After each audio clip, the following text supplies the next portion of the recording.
అమెరికాలో ఎంత బడ్జెట్‌లో ఇల్లు కొనాలి అని ఎలా డిసైడ్ చేస్తారు అంటే, ఫస్ట్ మీరు ఇల్లు కొనడానికి ఫిక్స్ అయ్యారనుకోండి, pre qualified and pre approval గురించి తెలుసుకోవాలి. అంటే మీకు ఎంత హోమ్ లోన్ వస్తుందని ఎస్టిమేషన్ చేసి చెప్తారనమాట. ప్రీ క్వాలిఫైడ్‌లో ఏంటంటే, మనకి మీకు క్రెడిట్ స్కోర్‌ని బట్టి అండ్ మీరు తీసుకునే అప్పు అండ్ మీకొచ్చే ఇన్‌కమ్ రేషియోని కాలిక్యులేట్ చేసి మీకు ఎంత హోమ్ లోన్ వస్తుందో ఎస్టిమేషన్ చేసి చెప్తారనమాట.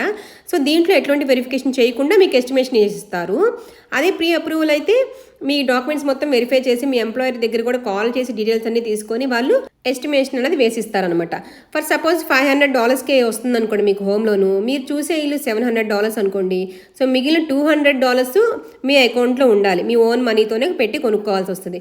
అండ్ మీరు కొనే టైంలో మీ ఫ్రెండ్ దగ్గర అప్పు తీసుకున్నా కూడా మీకు యాక్సెప్ట్ అనేది చేయరనమాట వాళ్ళు. ఈ pre qualified and pre approval అన్నవి మీకు లోన్ ఇచ్చే లెండర్స్ అయినా చేస్తారు, లేదంటే బయట మీరు ప్రైవేట్గా కూడా చేయించుకోవచ్చు. సో దీనివల్ల ఇంకొక యూజ్ ఏంటంటే, మీకు ఏదైనా ఇల్లు నచ్చింది అనుకోండి, బిల్డర్ దగ్గర నెగోషియేషన్ దగ్గర కూర్చుంటే